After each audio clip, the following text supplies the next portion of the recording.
Saat aku menidurkan putraku yang berusia 5 tahun, ia menunjuk ke kolong tempat tidur dan berbisik, "Bunda, setiap kali Bunda pergi dinas, kenapa Mbak Siti selalu keluar dari situ?" Kata-kata itu membuat darah di sekujur tubuhku terasa membeku. Setelah melakukan penyelidikan rahasia, aku menjalankan sebuah rencana. Keesokan paginya, 3 ambulans berjejer di depan rumah, membuat seluruh kompleks gempar. Aku baru saja tiba di depan rumahku di BSD City setelah perjalanan dinas dari pabrik di Cikarang, diantar mobil perusahaan. Jam tanganku baru saja melewati pukul 9 malam. Aku turun sambil menarik koper kecilku, dengan sopan menolak tawaran sopir untuk membawakan barang-barangku. Aku ingin menikmati sendiri keheningan malam yang langka ini. Aku berdiri di depan rumah kami. Sebuah townhouse 4 lantai bergaya neoklasik yang kami beli dengan seluruh tabungan yang kami kumpulkan selama 8 tahun. Cahaya kuning hangat yang menyelinap dari celah tirai jendela kamar tidur di lantai 2, membuat semua kelelahan setelah 3 hari mengawasi lini produksi obat baru sirna seketika. Hatiku terasa lembut. Di mata orang lain, aku adalah wanita yang memiliki segalanya. Karier yang stabil sebagai kepala tim R&D di perusahaan farmasi terkemuka, suami yang cakap bernama Baskara Wijojo yang menjalankan perusahaan ekspor-impor yang sedang naik daun, dan seorang putra yang menggemaskan. Aku memasukkan kunci dan membuka pintu sepelan mungkin agar tidak menimbulkan suara. Ruang keluarga di lantai 1 sunyi, hanya lampu biru dari akuarium yang memantulkan pola cahaya belang-belang di dinding. Siti Hartati, asisten rumah tangga yang katanya adalah adik kelas suami di kampungnya, sepertinya sudah masuk ke kamarnya setelah seharian lelah mengurus rumah. Aku menaiki tangga kayu tanpa suara.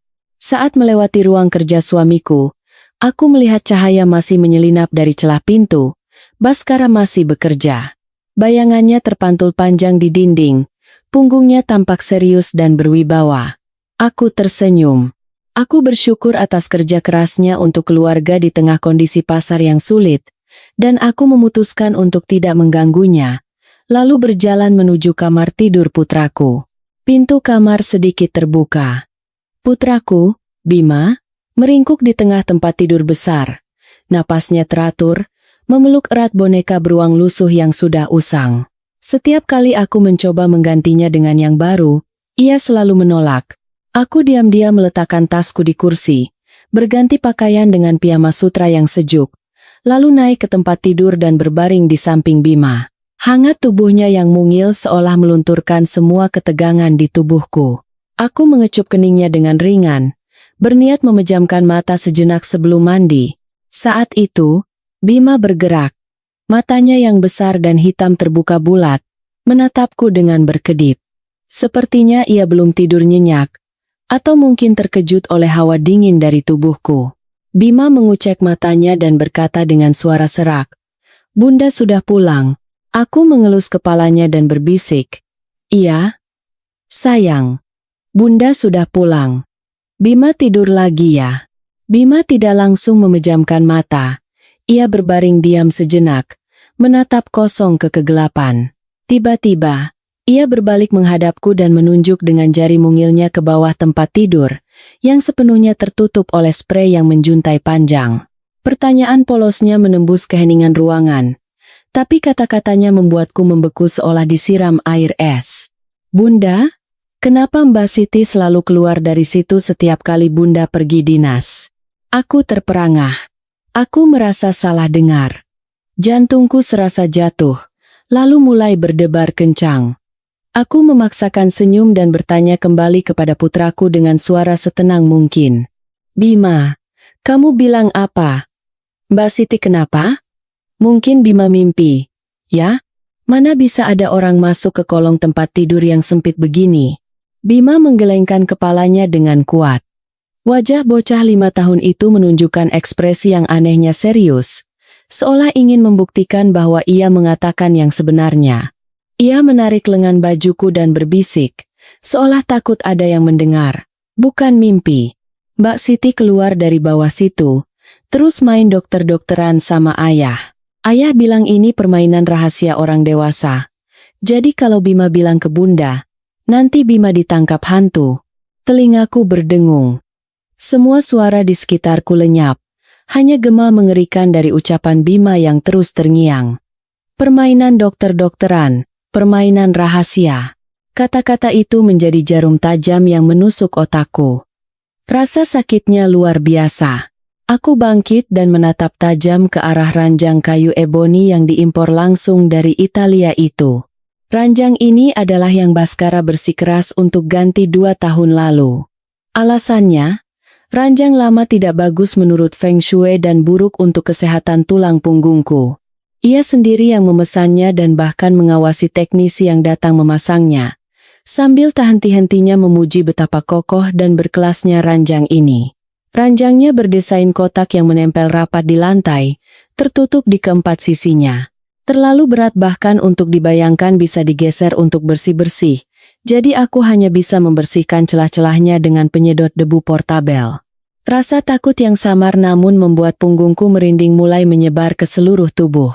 Aku teringat bagaimana setiap kali aku pulang dinas, sprei tempat tidur selalu terasa kaku seperti baru dicuci, dan aroma pelembut pakaiannya jauh lebih kuat dari biasanya, seolah untuk menutupi bau lain. Aku teringat tatapan Siti yang selalu menghindar dan gugup setiap kali aku tiba-tiba masuk ke dapur, dan juga sosok Baskara, suamiku yang teladan, yang selalu sibuk bekerja di ruang kerjanya setiap malam. Jangan-jangan, di bawah kasur nyaman tempatku tidur setiap malam, di ruang kebahagiaan paling suci bagi seorang wanita, tersembunyi rahasia sekotor ini. Aku menatap Bima yang sudah kembali tertidur karena lelah, dan tanpa sadar meremas ujung selimut dengan erat. Baru sekitar pukul 1 dini hari, Baskara masuk ke kamar dengan hati-hati. Ia berbaring diam di sampingku dan memeluk pinggangku, seperti kebiasaannya selama 8 tahun terakhir. Aku berpura-pura tidur nyenyak, berusaha mengatur napasku. Dalam kegelapan, aku mendengar suaranya berbisik lembut sambil mengecup rambutku. "Selamat tidur, sayangku." Dulu, aku pasti akan tersenyum bahagia dan membenamkan diri lebih dalam di pelukannya. Tapi sekarang, kata-kata itu terdengar begitu menjijikan dan palsu hingga membuatku merinding. Keesokan paginya, aku izin sakit dari kantor dengan alasan sakit kepala parah karena perubahan cuaca. Baskara dengan wajah cemas memeriksa keningku, memberikan berbagai macam pesan, baru kemudian berangkat kerja dengan tas kerjanya. Siti juga dengan cepat menyiapkan sarapan Bima dan mengantarnya ke taman kanak-kanak. Begitu suara motor Siti benar-benar hilang di balik gerbang besi, rumah menjadi sunyi senyap. Aku bangkit dan mengunci pintu kamar. Jantungku berdebar begitu kencang seolah mau melompat keluar dari dada. Aku bukan tipe wanita yang buta karena cemburu lalu langsung menginterogasi suami tanpa bukti atau menjambak rambut selingkuhannya. Aku mengeluarkan tas peralatan profesional yang kubawa dari laboratorium, lalu mengambil senter ultraviolet portabel dan kamera termal inframerah kecil. Ini adalah peralatan yang biasa kugunakan di pabrik untuk memeriksa kebocoran bahan kimia atau jejak biologis. Aku mulai menyinari sudut-sudut ranjang eboni yang megah itu dengan senter UV. Cahaya ungu menyapu lapisan pernis yang mengilap, menyoroti setiap serat kayu di 3 sisi ranjang. Tidak ada yang aneh. Namun, ketika aku menyinari bagian yang paling tersembunyi dan sulit diamati bagian kepala ranjang yang menempel di dinding, aku menemukan goresan yang sangat halus di lantai parket. Jejak yang sangat tipis dan konsisten, seolah-olah benda berat bergesekan berulang kali mengikuti jalur yang sama. Aku menggunakan kamera termal untuk memindai bagian bawah ranjang. Layar menunjukkan distribusi suhu yang sedikit berbeda dari lantai di sekitarnya. Ini menandakan adanya ruang kosong atau aliran udara di bawahnya. Instingku mengatakan aku berada di jalur yang benar. Aku mengeluarkan kamera endoskopi industri. Sebuah kabel panjang dengan kamera sangat kecil di ujungnya, mampu menyelinap ke celah tersempit sekalipun. Aku mendorong kepala kamera ke celah yang sangat kecil antara papan dasar ranjang dan rangkanya, yang tidak mungkin dilihat dengan mata telanjang. Di layar ponsel yang terhubung dengan kamera, gambar yang samar dan buram dalam kegelapan mulai muncul. Ketika aku menyalakan lampu LED yang terpasang di kepala kamera, Pemandangan di depan mataku membuatku harus menutup mulut dengan tangan untuk menahan jeritan ngeri. Di bawah matras tebal dan sistem papan dasar melengkung yang mewah itu bukanlah lantai beton biasa. Di sana terpasang sistem pengangkat hidrolik yang berkilauan dan sangat canggih. Sebagian lantai di bawah ranjang telah dipotong dengan cerdik dan diletakkan di atas platform pengangkat otomatis. Dengan menekan saklar yang tepat, seluruh papan ranjang dan lantai palsu ini akan bergeser ke samping atau turun, membuka jalan rahasia yang langsung menuju ke lantai bawah. Aku merinding saat mengingat denah rumah ini. Tepat di bawah kamar tidur utama kami, ada sebuah ruangan kecil yang Baskara sebut sebagai ruang koleksi wine. Ia beralasan wine harus dijaga suhu dan kelembapannya dengan ketat, jadi ia memasang peredam suara dan kunci sidik jari, lalu menyimpan kuncinya secara terpisah. Katanya, orang asing yang masuk bisa merusak koleksi wine-nya. Aku mengarahkan kabel kamera, mencoba mendorongnya lebih dalam melalui celah lantai palsu untuk mengintip ruangan di bawah. Lampu LED menyorot salah satu sudut ruangan. Rak wine tidak ada di sana. Sebagai gantinya, ada tempat tidur ganda dengan sprei sutra berwarna merah anggur, sebuah sex chair berlapis beludru, dan di atas meja kecil di samping tempat tidur, berserakan bungkus kondom bekas dan beberapa mainan seks yang aneh. Namun, bukan bukti perselingkuhan kotor itu yang membuat darahku membeku. Saat kamera menyapu meja, ia berhenti pada setumpuk dokumen yang tergeletak berantakan di samping botol wine yang sudah setengah kosong.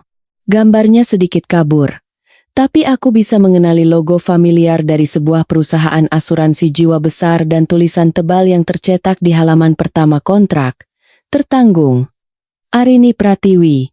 Telingaku berdengung, dan hawa dingin yang lebih menusuk dari AC menjalar di punggungku. Arini Pratiwi adalah namaku. Mengapa polis asuransi jiwaku ada di ruang perzinaan rahasia ini? Dan mengapa aku sama sekali tidak ingat pernah menandatangani dokumen seperti itu? Aku menarik kamera keluar. Tanganku gemetar hebat hingga nyaris menjatuhkan ponsel. Aku terduduk lemas di lantai yang dingin, bersandar pada rangka ranjang. Sekarang aku sadar, ini bukanlah rumah untuk membesarkan kebahagiaan, melainkan peti mati yang menyembunyikan konspirasi gelap untuk menelan aku dan putraku. Perselingkuhan fisik hanyalah puncak gunung es. Baskara tidak hanya berselingkuh. Ia merencanakan sesuatu yang jauh lebih mengerikan. Sebuah permainan catur di mana nyawaku hanyalah sebuah pion. Aku duduk di meja makan, mengamati Baskara dengan telaten mengupas apel untuk Bima. Cahaya dari lampu kristal menerpa wajahnya, menonjolkan hidungnya yang mancung dan matanya yang dalam, yang pernah sangat kucintai. Ia masih sama. Di luar, seorang direktur yang berwibawa. Di rumah, seorang ayah teladan. Jika bukan karena kamera endoskopi dan pemandangan menjijikan di bawah ranjang, aku mungkin akan terus percaya bahwa aku adalah wanita paling beruntung di dunia. Baskara berbalik ke arahku dan meletakkan segelas susu hangat di atas meja. Uap mengepul, menyebarkan aroma susu segar yang gurih. Ia tersenyum dengan senyuman yang dulu selalu menenangkanku. Mengapa sekarang senyuman itu terasa sedingin pisau bedah? Sayang, diminum selagi hangat. Kelihatannya kamu kurang tidur akhir-akhir ini, jadi aku tambahkan sedikit madu hutan dari teman. Katanya bagus untuk menenangkan saraf. Aku menerima gelas susu itu. Kehangatannya menjalar di telapak tanganku, tapi hatiku menggigil. Bagus untuk menenangkan saraf. Kata-kata itu terdengar seperti kutukan di telingaku. Aku membawa gelas itu ke bibir, mengintip Baskara dari balik uap tipis. Ia tidak menatapku terang-terangan, tapi sudut matanya melirik, menunggu aku menelan cairan putih keruh itu. Aku berpura-pura minum seteguk kecil, lalu tiba-tiba menutup mulut dengan tangan dan terbatuk-batuk kering. Aduh, panas sekali. Aku lupa meniupnya.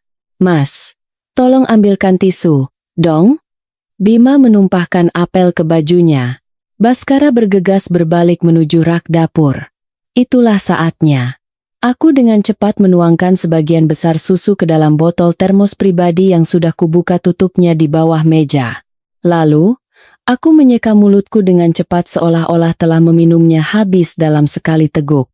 Ketika Baskara kembali, gelas susu di atas meja sudah lebih dari setengah kosong.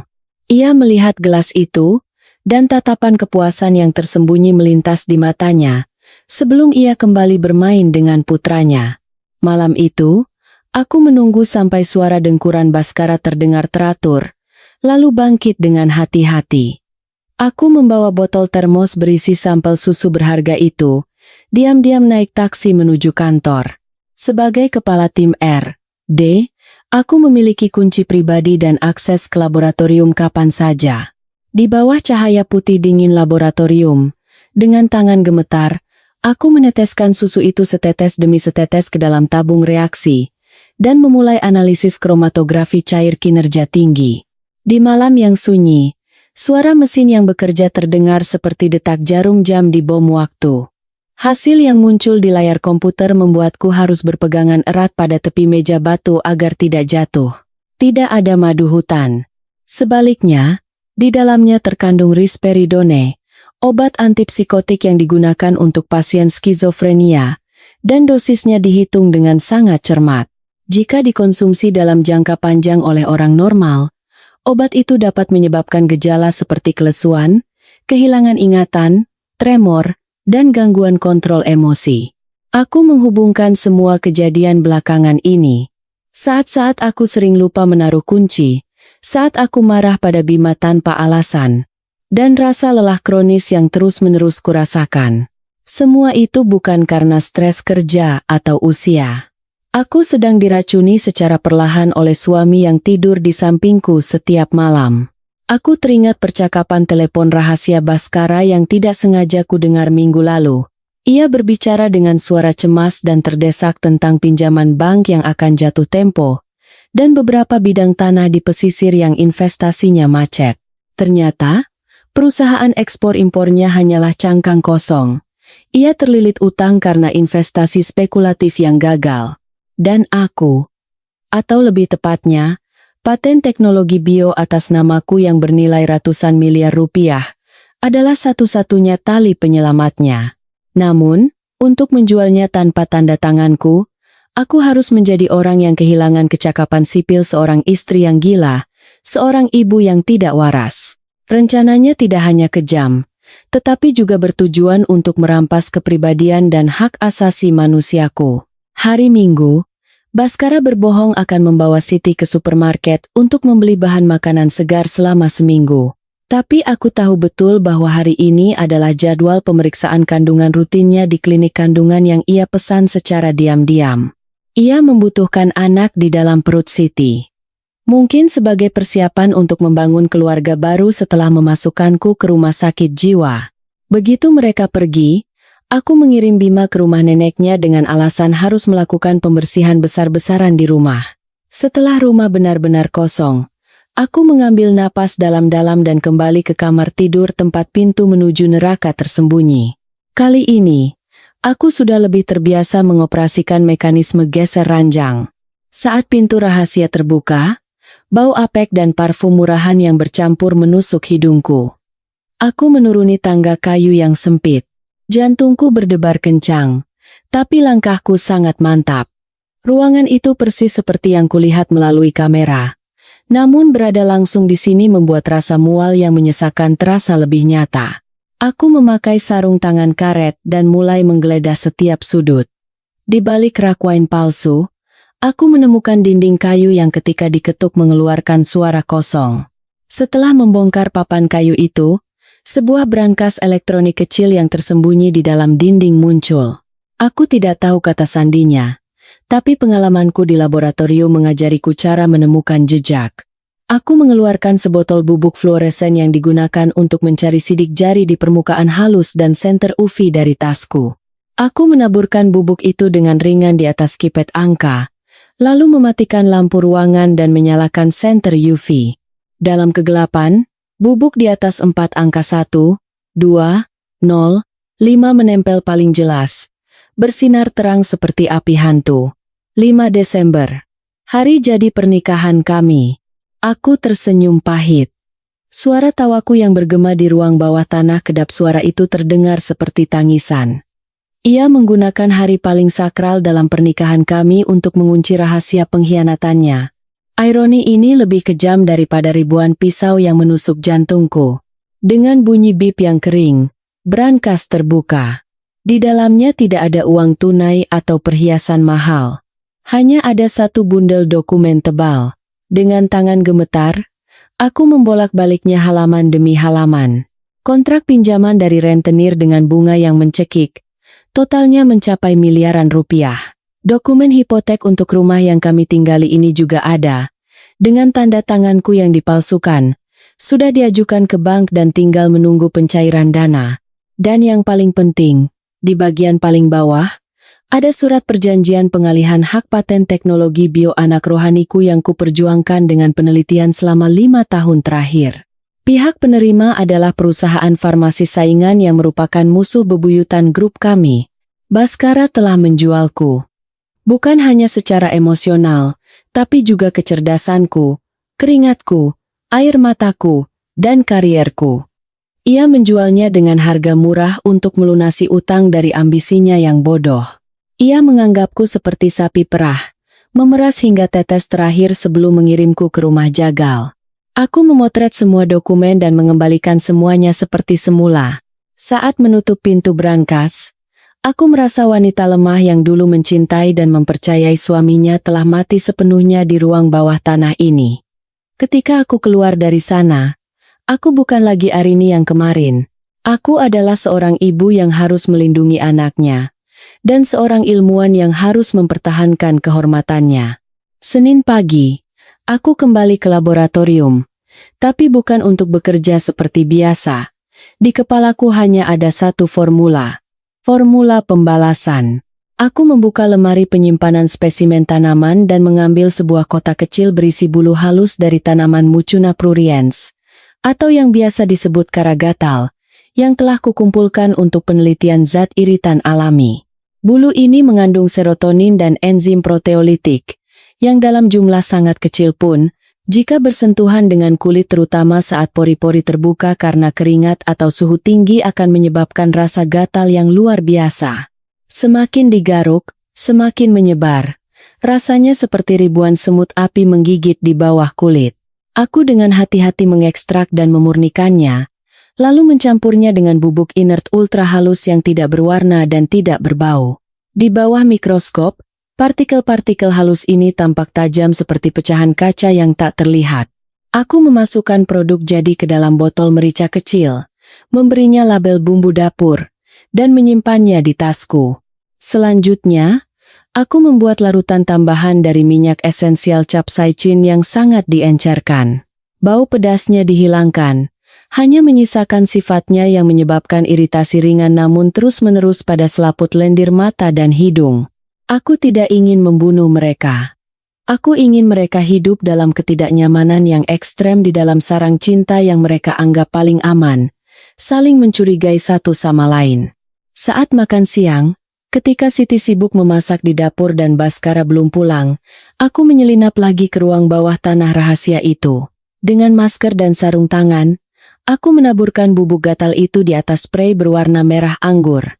Aku berkonsentrasi terutama di area bantal dan bagian tengah tempat tidur. Partikel bubuk yang halus itu lenyap ke dalam serat kain, sama sekali tidak terlihat dengan mata telanjang. Aku juga mengoleskannya sedikit di gagang pintu, saklar lampu, dan meja samping tempat tidur tempat-tempat yang pasti akan disentuh tangan mereka saat bercinta. Kemudian, aku membuka penutup filter AC standing di sudut ruangan dan menyemprotkan larutan capsaicin yang telah diencerkan secara merata. Saat AC dinyalakan, angin sejuk akan menyebarkan molekul pedas yang tak terlihat namun cukup untuk membuat mata perih dan bersin terus-menerus. Setelah semua pekerjaan selesai, aku membersihkan jejak-jejakku, kembali ke kamar tidur, dan menutup jalan rahasia. Berdiri di depan cermin, aku merapikan rambut dan mengoleskan kembali lipstik merah. Orang sering berkata wanita yang berurusan dengan bahan kimia itu membosankan, sepanjang hari hanya berkutat dengan tabung reaksi dan data. Tapi mereka lupa, Racun dan obat terkadang hanya dibedakan oleh dosis dan tujuan. Baskara ingin membuatku gila. Maka, aku akan mengubah kehidupan penuh nafsu dia dan selingkuhannya menjadi mimpi buruk gatal yang tak berkesudahan. 2 hari kemudian, perang biokimiaku mulai menunjukkan hasil. Saat makan malam, aku melihat Siti terus-menerus bergerak gelisah. Diam-diam menggaruk leher dan lengannya. Meskipun AC di ruang makan disetel pada suhu 24 derajat, wajahnya memerah dan berkeringat. Di balik baju gamis sederhana yang sering ia pakai, bintik-bintik merah mulai terlihat samar. Aku meletakkan sepotong ikan bakar di piring nasi Baskara, berbicara dengan suara ramah, tapi mataku tertuju pada Siti. Siti, kok wajahmu merah sekali? Alergi karena perubahan cuaca, ya? Katanya sayuran sekarang banyak ulat anehnya. Siti terkejut, menjatuhkan sendoknya ke meja, dan tergagap, Tidak, Bu. Cuma, dapurnya panas sekali, jadi agak gatal saja." Ia menunduk dalam-dalam, tidak berani menatapku. Aku tahu apa yang ia takutkan. Seorang wanita dari desa yang baru datang ke kota, dengan pengetahuan medis yang minim, diam-diam menjalin hubungan dengan suami majikannya. Ketakutan terbesarnya adalah tertular penyakit kelamin, dan rasa gatal di area sensitif akan memperkuat ketakutan itu. Kondisi Baskara yang duduk di sebelahku tidak jauh berbeda. Matanya merah dan ia terus menguceknya hingga berair. Ia terus bersin dan mengeluh dengan suara sengau. "AC di rumah kita kenapa? Ya?" Setiap kali turun ke lantai 1, mata rasanya perih sekali. Baskara hampir saja keceplosan tentang ruang bawah tanah rahasia itu. Aku berpura-pura polos dan menuangkan segelas air untuknya. "Itu karena Mas terlalu lama di depan komputer. Besok aku panggil teknisi untuk periksa seluruh AC, ya? Tapi, Mas, lihat Siti garuk-garuk terus. Jangan-jangan kena penyakit kulit menular? Di rumah kan ada anak kecil. Bahaya kalau Bima sampai tertular." Kata-kataku soal menular adalah satu panah yang mengenai 2 sasaran. Baskara langsung berhenti makan dan menatap Siti dengan tatapan penuh curiga dan jijik. Ia adalah pria egois dan pencuriga. Aku yakin ia mulai meragukan apakah selingkuhannya yang tampak muda dan polos ini benar-benar bersih atau jangan-jangan ia membawa penyakit dari kampung dan menularkannya. Wajah Siti pucat pasi dan tubuhnya gemetar. Ia takut hubungannya terbongkar, sekaligus bingung dengan kondisi tubuhnya. Semakin ia menggaruk, rasa gatal itu semakin menyebar seperti api, lebih luas dan lebih hebat. Malam itu, melalui CCTV, aku melihat Siti tidak bisa tidur, terus berguling-guling di tempat tidurnya. Ia diam-diam pergi ke kamar mandi, berulang kali memeriksa tubuhnya. Baskara di sampingku juga gelisah, hanya bisa mendesah, sesekali bangun untuk meneteskan obat mata, tapi sia-sia. Aku mendengarkan suara garukan para pengkhianat itu dalam diam. Bergumam dalam hati, ini baru permulaan yang sangat ringan. Keraguan yang ditanam di hati manusia jauh lebih beracun daripada bahan kimia manapun. Dan aku akan terus menyirami benih keraguan itu hingga tumbuh menjadi pohon berduri yang akan mencabik-cabik hubungan haram mereka. Malam itu, setelah memastikan Baskara tertidur pulas, aku dengan hati-hati membuka ponsel untuk memeriksa rekaman CCTV. Di video dari kamarnya, terlihat Siti meringkuk di tempat tidur, tak tahan gatal, terus menggaruk leher dan lengannya. Ia memegang ponsel, terus menggulir layar, dan cahaya biru dari layar menerangi wajahnya yang cemas, menciptakan suasana yang aneh.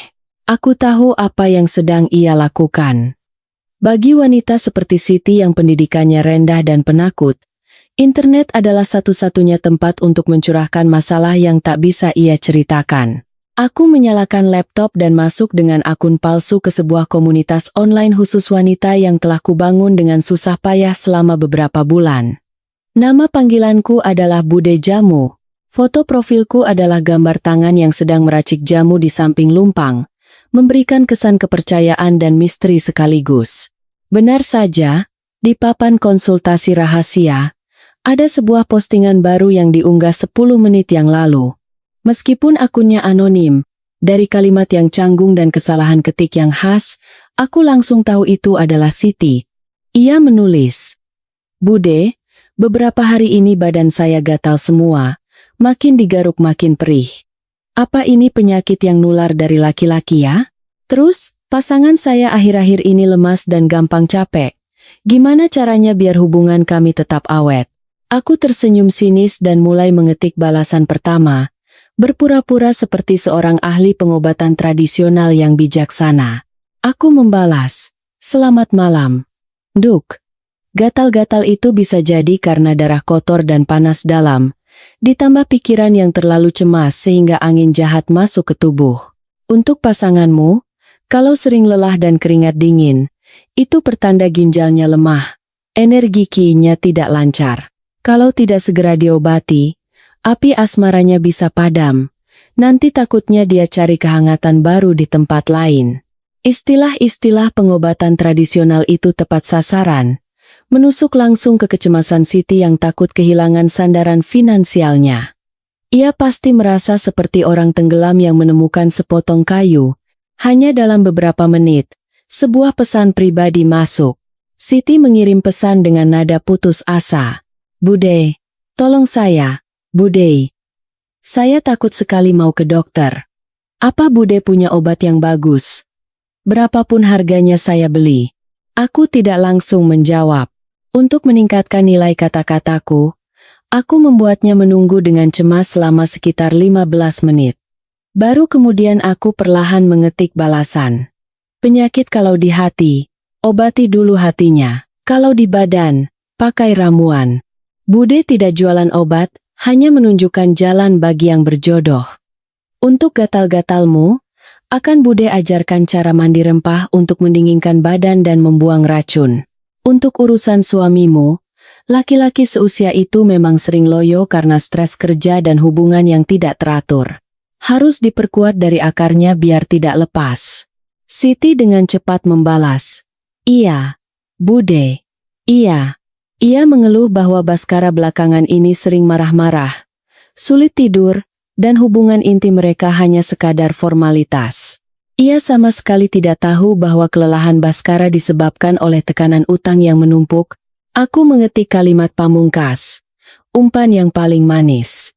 "Bude punya ramuan rahasia bernama ramuan akar naga. Khusus untuk mengobati tubuh yang lemah, membuat pria kembali muda dan kuat seperti macan. Tapi ramuan ini sangat keras, harus dipakai dengan hati-hati dan rutin. Mau coba?" Di seberang layar, aku bisa membayangkan wajah Siti yang cerah, langsung mengirim balasan. "Mau, Bude. Mau sekali. Tolong bantu saya." "Ya, Bude. Seumur hidup saya tidak akan lupa jasa Bude." Wanita lugu itu sama sekali tidak tahu bahwa ramuan akar naga yang akan ia terima adalah tiket sekali jalan yang akan mengirim kedua pengkhianat itu ke dunia delusi. Setelah mendapatkan kepercayaan mutlak dari Siti, aku mengiriminya resep ramuan tersebut. Siti, yang menganggap kata-kataku sebagai sabda dewa, patuh tanpa curiga. Ia diam-diam membeli bahan-bahan herbal, menumbuknya menjadi bubuk, lalu mencampurkannya ke dalam sup herbal penambah stamina yang selalu ia siapkan khusus untuk Baskara saat suamiku itu bekerja hingga larut malam.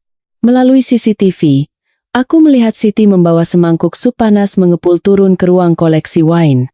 Wajahnya penuh sukacita, seolah sedang mempersembahkan ramuan awet muda kepada seorang raja. Baskara menerima mangkuk sup itu, menyeruputnya, dan bahkan memuji Siti karena kemampuan memasaknya semakin baik dan perhatian pada kesehatannya. Ia sama sekali tidak sadar bahwa setiap sendok sup manis itu sedikit demi sedikit menggerogoti sisa kewarasannya. 2 hari setelah meminum ramuan itu, gejala aneh mulai muncul pada Baskara. Saat makan, ia sering menjatuhkan sendoknya, matanya kabur, dan terkadang ia terkejut seperti ada yang memanggil lalu menoleh ke belakang. Suatu kali, saat menonton TV di ruang keluarga, ia tiba-tiba memegangi dadanya, wajahnya pucat pasi, dan keringat dingin bercucuran. Aku berpura-pura terkejut, berlari menghampirinya dan memapahnya. "Mas, kenapa? Tekanan darahmu naik lagi?" Mau kuambilkan alat tensi? Baskara menepis tanganku, terengah-engah. Tidak, tidak apa-apa. Cuma terlalu capek. Jangan berisik, kepalaku pusing. Ia tidak berani pergi ke rumah sakit. Takut ada zat aneh yang terdeteksi di dalam darahnya. Dan yang lebih penting, ia mulai curiga bahwa tubuhnya sendiri sedang mengkhianatinya. Sementara itu, Siti, meskipun melihat gejala aneh pada kekasihnya, menjadi semakin percaya pada kehebatan Bude Jamu setelah melihat Baskara menjadi lebih perkasa di ranjang yang sebenarnya adalah efek samping dari eksitasi awal obat tersebut. Ia terus-menerus mengirim pesan terima kasih kepadaku, bahkan bertanya apakah dosisnya boleh ditambah. Aku dengan dingin mengetik di keyboard. Jangan terburu-buru. Tapi kalau ingin mengikatnya lebih erat, coba berikan juga di pagi hari. Kebodohan dan keserakahan Siti adalah pisau paling tajam yang kupinjam untuk mengancam nyawa pria pengkhianat itu. Karena tekanan utang yang jatuh tempo dan desakan dari pembeli paten, Baskara semakin kehilangan kesabarannya. Ia butuh surat keterangan bahwa aku tidak cakap secara hukum secepat mungkin. Aku menyadari bahwa jumlah bubuk putih yang ia campurkan ke dalam susuku setiap malam semakin banyak. Alih-alih membuang semuanya seperti biasa, aku memutuskan untuk meminum sedikit saja. Cukup untuk membuat tatapanku sedikit kabur, tapi tidak sampai kehilangan akal sehat. Aku tahu, sekaranglah saatnya aku naik ke panggung sandiwara ini dan memainkan peran yang paling ia harapkan. Peran istri yang gila. Kesempatan itu datang pada Sabtu malam, ketika Baskara mengundang pasangan rekan bisnis penting untuk makan malam. Mereka adalah orang-orang berpengaruh di dunia investasi, dan Baskara mencoba menggunakan citra keluarga bahagia untuk menopang kredibilitasnya yang goyah. Makan malam disiapkan dengan mewah. Siti sibuk mondar-mandir menyajikan hidangan lezat. Aku mengenakan gaun beludru hijau tua, berdandan tipis, dan mengobrol dengan para tamu. Awalnya semua berjalan lancar. Aku memainkan peran sebagai istri yang bijaksana, pendiam, dan sesekali tersenyum menanggapi cerita suaminya. Namun, ketika minuman mulai mengalir dan suasana semakin cair, aku memulai aktingku. Saat Siti meletakkan semangkuk rendang yang masih mengepul di atas meja, aku tiba-tiba menatapnya tajam, lalu memandangi mangkuk itu seolah melihat sesuatu yang mengerikan. Aku menunjuk mangkuk itu, suaraku bergetar dan pecah. Darah, kenapa ada darah? Kamu mau membunuhku kan? Ada hantu di bawah tempat tidur. Hantunya naik dan menaruh racun di rendang ini. Semua orang di meja makan terkejut.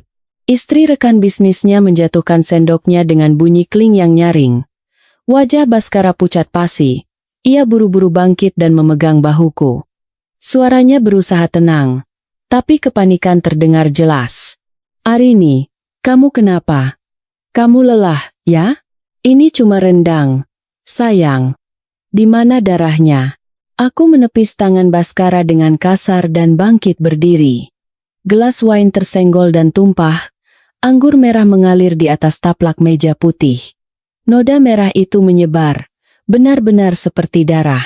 Aku memegangi kepalaku, menjerit melengking, lalu merangkak ke bawah meja, meringkuk dan gemetar. Jangan tangkap aku. Jangan suntik aku. Bima, tolong Bunda. Ayahmu itu iblis. Bima, yang sedang bermain di ruang keluarga, mendengar jeritan ibunya, lalu berlari sambil menangis dan memelukku erat. Melihat wajah putraku yang ketakutan membuat hatiku seperti teriris, tapi aku harus melanjutkan aktingku. Aku mendorong Bima dengan lembut, menatap kosong ke udara. Bima? Bukan. Kamu bukan Bima. Kamu siapa? Pergi. Baskara dengan cepat menggendong Bima, menyerahkannya pada Siti untuk dibawa pergi, lalu mulai menjelaskan kepada tamunya dengan ekspresi suami malang yang sangat menderita. Maafkan saya, Bapak, Ibu. Saya benar-benar minta maaf. Istri saya akhir-akhir ini kondisi mentalnya tidak stabil. Kata dokter, depresi pasca melahirkannya kambuh, ditambah stres kerja, jadi sering berhalusinasi. Saya sedang berusaha mengobatinya. Rekan bisnisnya menatapku dengan iba, menggelengkan kepala. Kasihan sekali, Pak Baskara. Rumah sebagus ini tapi istrinya begitu. Sebaiknya bawa istrimu ke atas untuk istirahat. Urusan bisnis kita bicarakan lain kali saja. Begitu pintu kamar tertutup, aku mendengar Baskara menghela napas lega. Ia menatapku yang terbaring diam di tempat tidur, setengah tersenyum dengan senyum penuh perhitungan. Ia pikir aku benar-benar sudah gila, dan keributan malam ini akan menjadi bukti paling kuat untuk memasukkanku ke rumah sakit jiwa. Keesokan paginya, Baskara mengenakan setelan jas, tapi bukan untuk pergi ke kantor, melainkan mengajakku untuk medical check-up lengkap dengan alasan menjaga kesehatan. Aku mengangguk patuh, mataku kosong dan tidak fokus, memeluk erat boneka beruang Bima seperti anak hilang. Baskara memapahku ke mobil. Sikapnya begitu lembut, orang yang tidak tahu pasti akan meneteskan air mata haru. Mobil tidak menuju rumah sakit umum ternama, melainkan ke sebuah gang sepi di pinggiran kota. Mobil berhenti di depan sebuah klinik pribadi dengan papan nama sederhana. Klinik Psikiatri Sejahtera. Dokter yang menyambut kami adalah seorang pria parubaya berkepala botak dan berkacamata bingkai emas. Senyum selalu tersungging di bibirnya, tapi matanya berbinar licik seperti seorang pedagang. Baskara sepertinya sudah mengenalnya. Mereka saling bertukar pandang penuh makna. Baskara meletakkan amplop tebal di atas meja praktik dan mulai menjelaskan kondisi penyakit istrinya. Ia menunjukkan video keributanku semalam yang diam-diam direkam oleh Siti. Ia menambahkan berbagai kebohongan, mengatakan aku sering mengigau, pelupa, bahkan mencoba menyakiti putraku sendiri. Dokter itu mengangguk-angguk sok profesional, lalu melemparkan beberapa pertanyaan aneh kepadaku. Nama ibu siapa? Ibu tahu ini di mana? Apakah ibu mendengar suara-suara aneh di kepala? Aku bergumam bahwa aku kadang ingat kadang tidak, lalu mengoceh tidak jelas tentang orang di bawah tempat tidur. Ia tidak melakukan tes EOG atau tes psikologi profesional. Hanya setelah 15 menit tanya jawab formalitas, ia membubuhkan tanda tangan di surat diagnosis. Tulisannya jelek, tapi diagnosisnya sangat kejam. Depresi berat dengan gejala psikotik akut. Kehilangan kemampuan mengontrol perilaku. Disarankan rawat inap dan penunjukan wali khusus. Dengan surat diagnosis di tangan, Baskara tidak bisa menyembunyikan ekspresi kemenangannya. Ia menepuk bahu dokter itu dan berkata, "Terima kasih banyak, dokter. Tolong bantu istri saya agar cepat sembuh." Ya. Ia berbalik ke arahku dan berkata dengan suara manis seperti membujuk anak kecil. "Sayang, lihat kan? Dokter bilang kamu sakit. Harus minum obat biar sembuh. Kalau kamu nurut minum obat, nanti Mas makin sayang."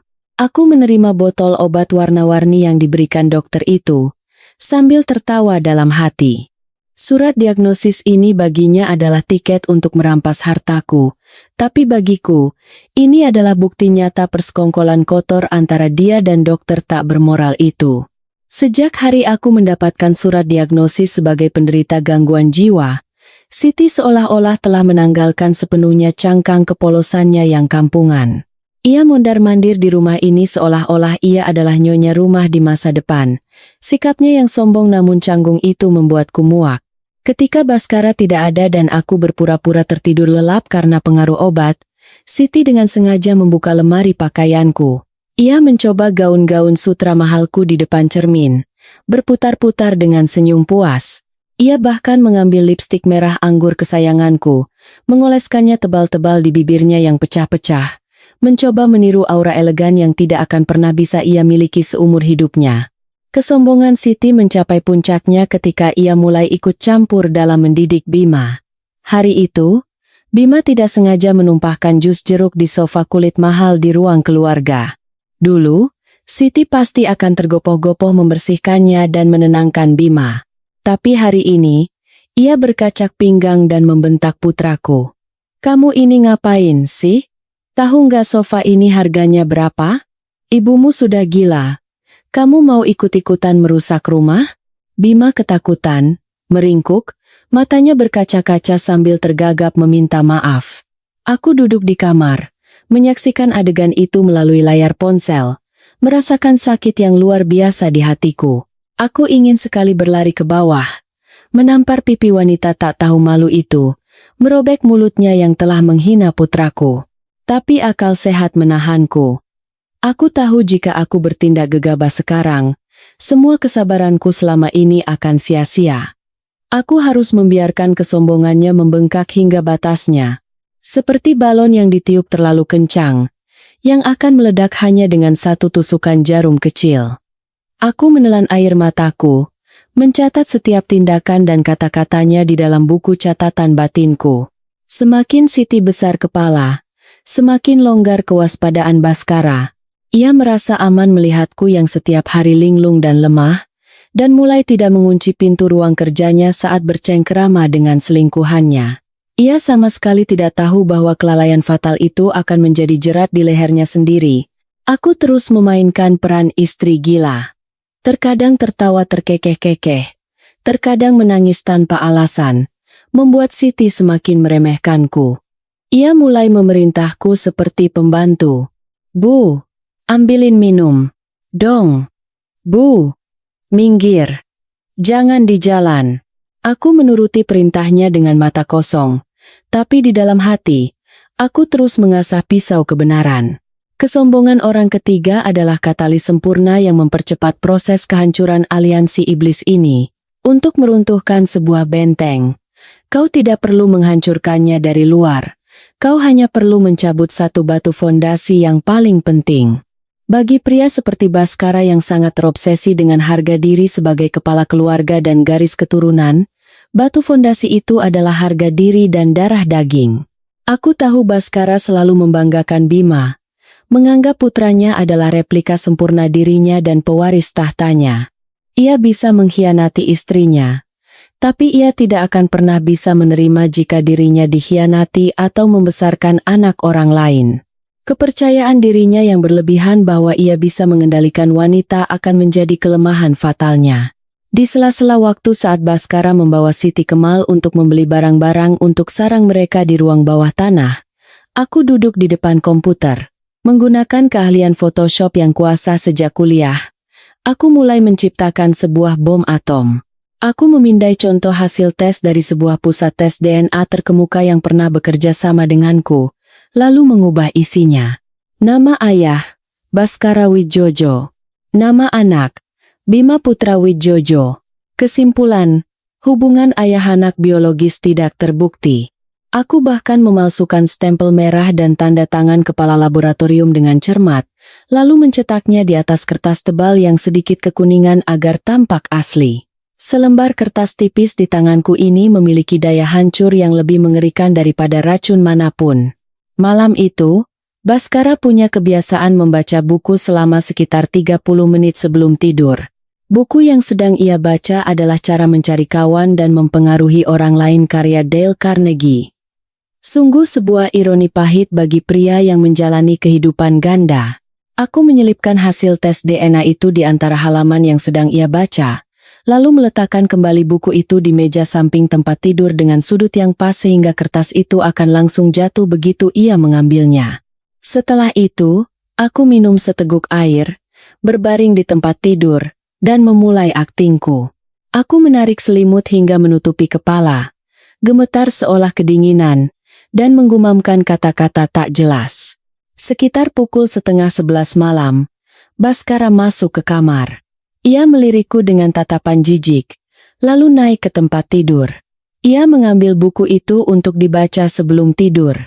Di bawah selimut tebal, jantungku berdebar kencang. 1 detik terasa seperti setahun. Aku mendengar suara kertas berdesir, lalu keheningan yang mematikan menyelimuti ruangan. Aku tidak berani bernapas, mengintipnya dari celah selimut yang sangat kecil. Aku melihat tangan Baskara berhenti. Selembar kertas A4 jatuh ke pangkuannya. Ia mengambil kertas itu, menyipitkan mata, dan mulai membaca. Awalnya ia mengerutkan kening karena heran, lalu ekspresinya berubah menjadi kaget luar biasa. Ia menyalakan lampu baca hingga terang benderang, mendekatkan kertas itu ke matanya, membacanya berulang kali seolah tidak percaya dengan apa yang ia lihat. Wajahnya memerah, lalu pucat pasi, dan akhirnya membiru karena marah. Napasnya menjadi kasar dan berat seperti embusan angin dari bengkel pandai besi. Bom itu meledak. Raungan seperti binatang buas memecah keheningan malam. Baskara dengan kasar menyibakkan selimut yang menutupi tubuhku, mencengkeram kerah piyamaku, dan menarikku bangun. Perempuan gila, bangun kamu, bangun. Suaranya pecah karena amarah yang tak terkendali. Aku berpura-pura linglung, menatapnya dengan mata kabur, dan tergagap. Mas, kenapa teriak-teriak? Aku kan sedang tidur. Bima mana? Ia menyodorkan hasil tes DNA itu ke wajahku. Tangannya gemetar hebat. Lihat ini. Jelaskan ini apa? Bima itu anak siapa? 8 tahun aku menafkahi kalian, dan kamu berani-beraninya menaruh tanduk di kepalaku? Ia menamparku dengan keras. Aku merasakan rasa anyir darah di mulutku, tapi tidak sakit. Yang ada hanyalah rasa puas. Rasa sakit fisik ini tidak ada apa-apanya dibandingkan dengan penderitaan yang telah ia berikan kepadaku. Aku memegangi wajahku dan mulai menangis.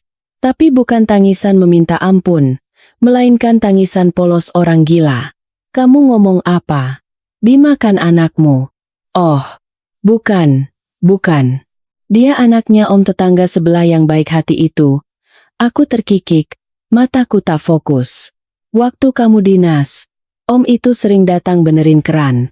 Dia baik sekali, suka kasih permen, kasih uang juga. Kebohongan polos yang kuciptakan itu bagaikan menyiram bensin ke dalam api. Baskara benar-benar kehilangan akal. Ia terkejut bahwa istrinya yang cerdas dan anggun bisa mengucapkan kata-kata serendah itu. Di kepalanya, citra istri yang bijaksana hancur total. Yang tersisa hanyalah wanita murahan dan tak tahu malu yang berselingkuh saat suaminya bekerja. Ia menjambak rambutku, hendak melayangkan tinju, tapi kemudian berhenti. Ia mendorongku dengan kasar ke atas tempat tidur, lalu mondar-mandir di kamar seperti binatang yang terluka. Ia menjambak rambutnya sendiri, menggumamkan kata-kata umpatan. Ia mengingat kembali saat-saat aku pergi dinas, saat ia meninggalkan rumah, dan saat-saat aku bersikap dingin padanya. Semua masa lalu mulai terdistorsi melalui lensa kecurigaan. Ia berpikir aku berpura-pura gila untuk menutupi dosaku, atau mungkin aku benar-benar menjadi gila karena rasa bersalah. Apapun itu, harga diri seorang pria sukses telah diinjak-injak tanpa ampun. Kemarahan Baskara tidak berhenti padaku. Ia mulai melihat segalanya dengan kacamata curiga yang paranoid. Jika istrinya sendiri, yang telah bersamanya selama 8 tahun, berpendidikan dan berkelas, bisa mengkhianatinya secara terang-terangan. Bagaimana ia bisa yakin bahwa Siti, seorang asisten rumah tangga dari desa yang tidak berpendidikan, akan setia? Ia teringat saat-saat Siti lebih lama dari biasanya di pasar, atau saat ia cengengesan sendiri melihat ponselnya. Sifatnya yang pencuriga, ditambah efek samping obat yang kuberikan melalui Siti, membuatnya jatuh ke dalam delusi yang ekstrem. Keesokan paginya, Siti dengan hati-hati membawa sarapan ke kamar. Merasakan suasana tegang di rumah, ia melihat Baskara duduk di sofa ruang tamu dengan wajah muram dan mencoba mencairkan suasana dengan kabar baik. Ia meletakkan nampan berisi bubur di meja, berlutut di kaki Baskara, dan berkata dengan suara manja, "Mas, kenapa? Jangan marah-marah karena ibu, dong. Orang gila kau dipikirin. Aku punya kabar baik buat Mas. Nih." Ia mengambil tangan Baskara dan meletakkannya di perutnya, menatapnya dengan genit. "Aku sudah telat 2 minggu. Aku coba tes pack, hasilnya 2 garis. Kayaknya kita bakal punya anak laki-laki, Mas." Siti mengira Baskara akan gembira, memeluknya, dan menjanjikan masa depan yang bahagia.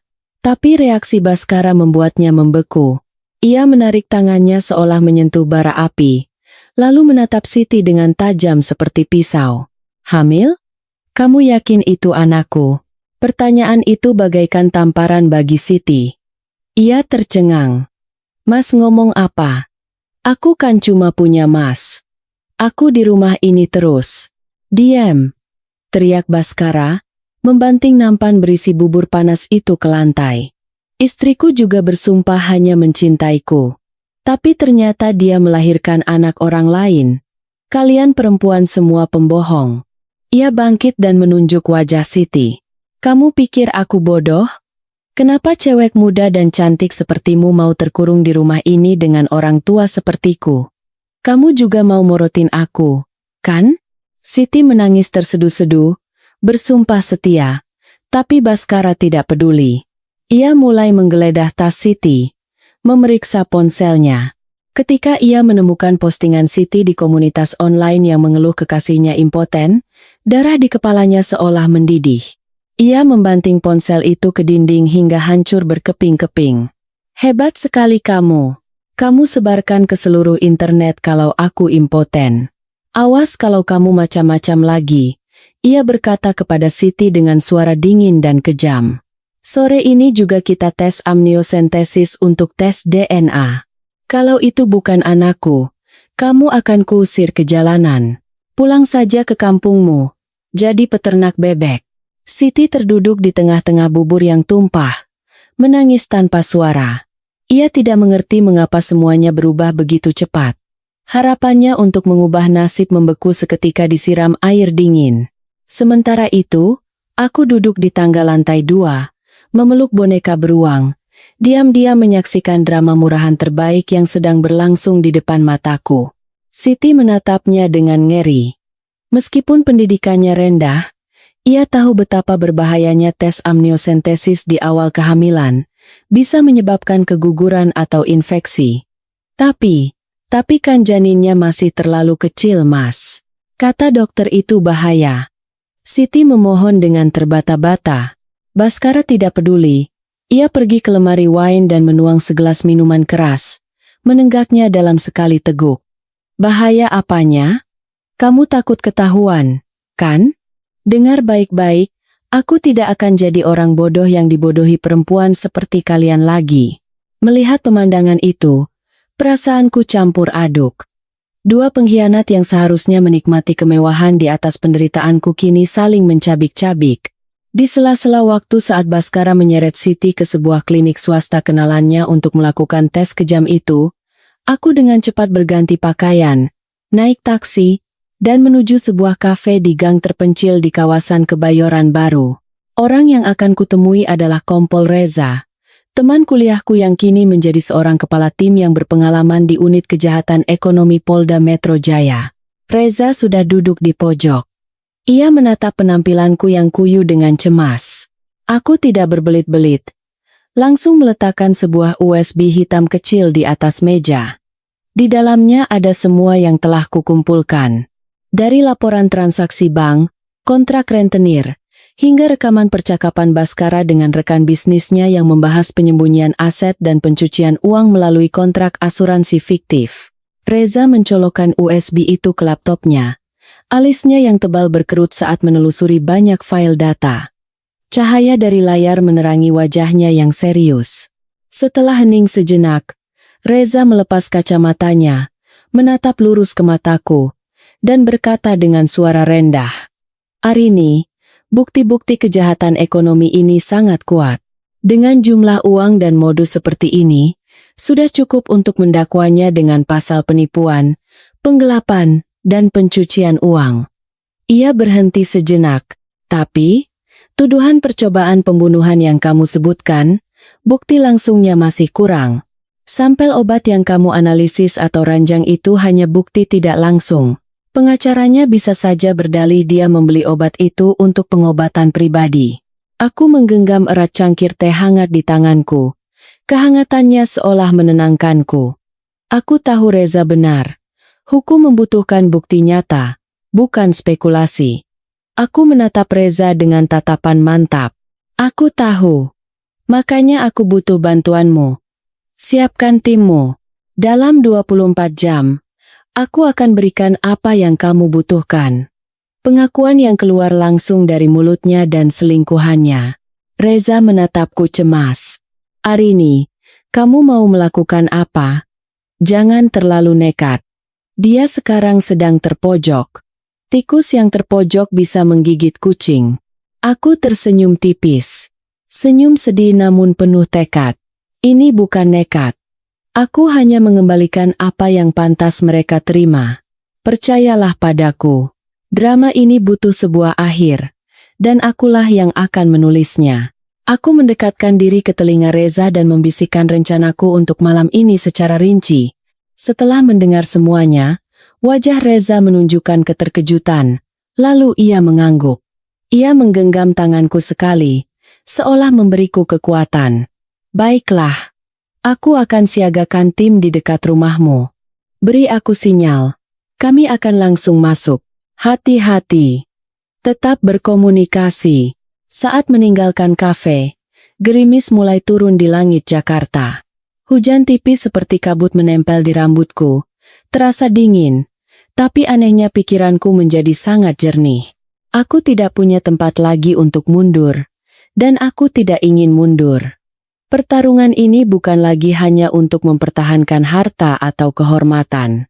Ini adalah pertarungan untuk mempertahankan nyawaku dan nyawa putraku. Aku naik taksi kembali ke rumah mewah yang dingin itu, berjanji dalam hati. Baskara Widjojo, seumur hidupmu kau hidup dengan perhitungan, tapi kau lupa satu hal. Orang yang paling tahu kekuatan sebuah bom adalah orang yang membuatnya. Ketika Baskara dan Siti kembali, suasana rumah seperti di pemakaman. Siti berjalan dengan susah payah, wajahnya pucat pasi, tangannya memegangi perut bagian bawah. Jelas sekali tes amniosentesis itu tidak berjalan lancar, atau setidaknya telah meninggalkan trauma fisik dan mental baginya. Baskara terduduk diam di sofa, menenggak minuman keras tanpa henti. Ia sedang menunggu hasil tes cepat, hasil yang akan menentukan nasib Siti di rumah ini. Melihatku menuruni tangga, ia mengangkat matanya yang merah dan menatapku. Rasa jijik terpancar jelas.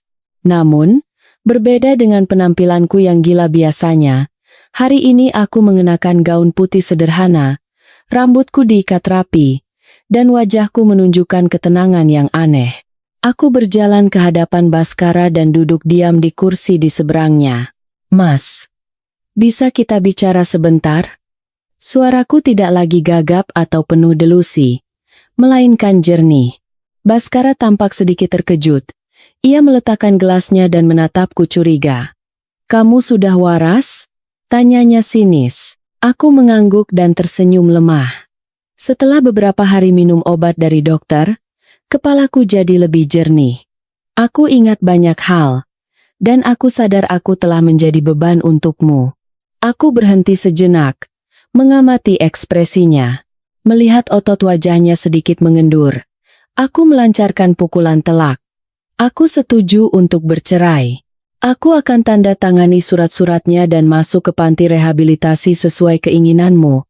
Aku hanya minta satu hal. Biarkan aku menyiapkan makan malam terakhir untuk keluarga kita. Anggap saja ini perpisahan yang indah, agar kelak Bima tidak melihat orang tuanya saling membenci. Baskara tercengang. Ia tidak menyangka semuanya akan selesai semudah ini. Ia bahkan sudah memikirkan cara-cara paksa. Tapi kini, mangsanya berjalan sendiri masuk ke dalam perangkap. Kecurigaannya berkurang setengah, digantikan oleh kegembiraan gila bahwa harta yang sangat besar akan segera menjadi miliknya. Ia berusaha menyembunyikan senyum kemenangannya, berpura-pura menghela napas. Syukurlah kalau kamu berpikir begitu. Aku juga tidak menginginkan hal ini. Semua karena penyakitmu. Baiklah. Malam ini kamu yang siapkan makan malam. Nanti aku suruh Siti bantu. Makan malam berlangsung di bawah cahaya kuning yang hangat. Di atas meja tersaji hidangan-hidangan yang dulu sangat disukai Baskara. Rendang, sate ayam. Aku duduk di meja, menyajikan makanan untuk Baskara dan Bima. Gerakanku lembut, seolah tidak pernah ada pengkhianatan. Siti berdiri canggung di samping, dengan terpaksa melayani. Ia menatapku dengan campuran rasa takut dan cemburu. Baskara makan dengan lahap. Mungkin karena beban psikologisnya berkurang, atau mungkin ia menganggap ini sebagai perayaan kemenangan yang terlalu cepat. Makan yang banyak.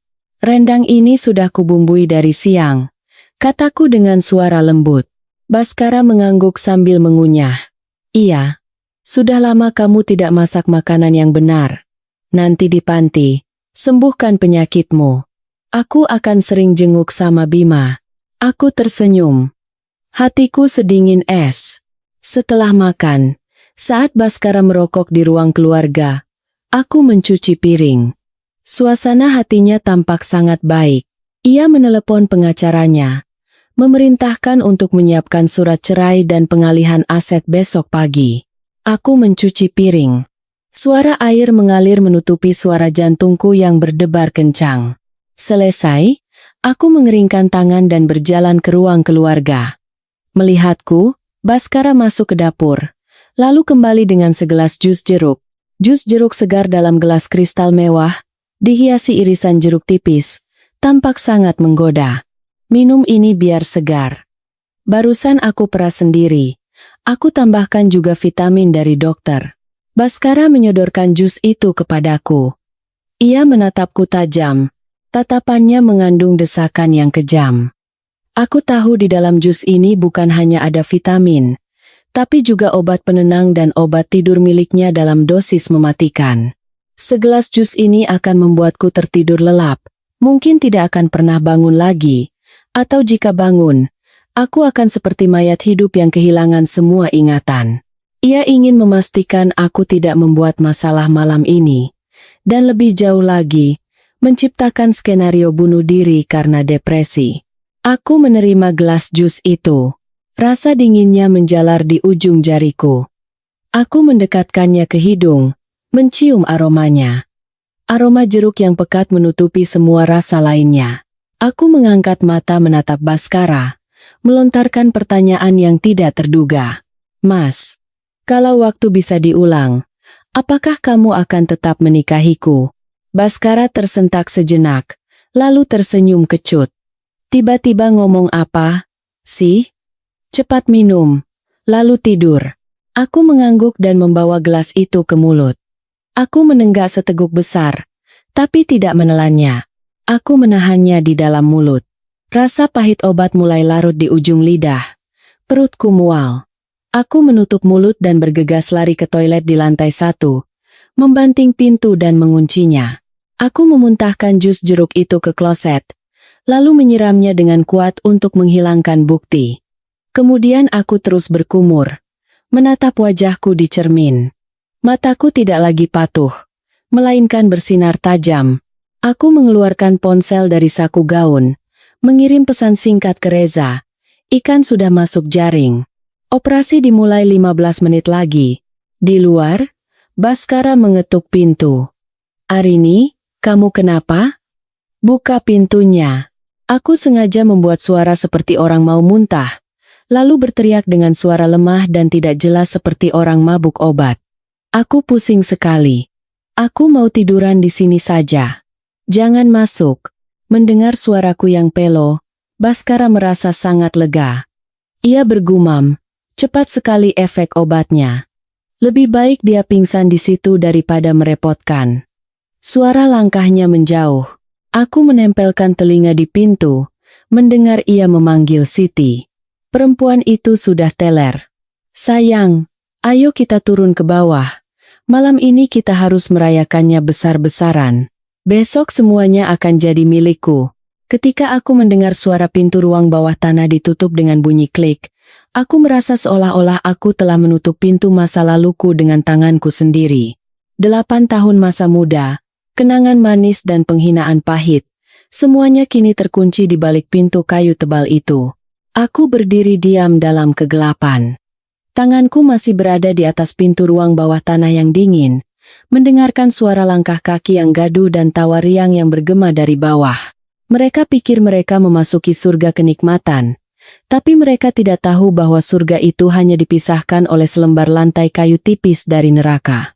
Aku mengambil napas dalam-dalam untuk menenangkan jantungku yang berdebar kencang, lalu berjalan ke panel kontrol smart home system yang tersembunyi di balik sebuah lukisan di dinding. Jari-jariku yang gemetar menyentuh sakelar daya utama untuk sistem hidrolik. Aku menekannya dengan kuat, Terdengar suara motor kecil berdengung.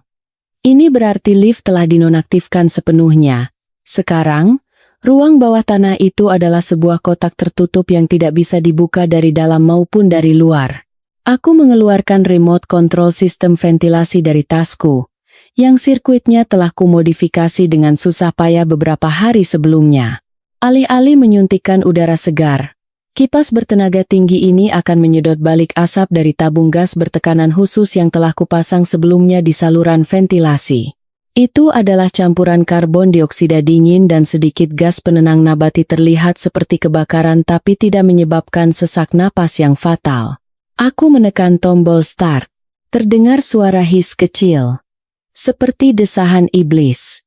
Aku membayangkan asap putih dingin yang pekat menyelinap melalui celah-celah. Perlahan-lahan menyelimuti ruangan mewah di bawah. Ruang sempit yang sudah pengap oleh parfum dan nafsu itu kini akan menjadi semakin menyesakan. Aku berjalan ke balkon.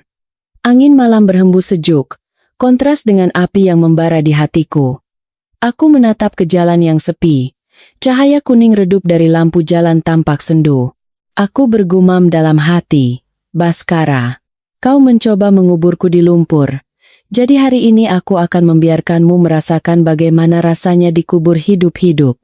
Aku kembali ke kamar tidur, duduk di tepi ranjang, dan menyalakan layar tablet yang terhubung ke kamera di ruang bawah tanah. Gambar yang dikirimkan kabur di tengah asap putih, tapi cukup untuk melihat kepanikan dimulai.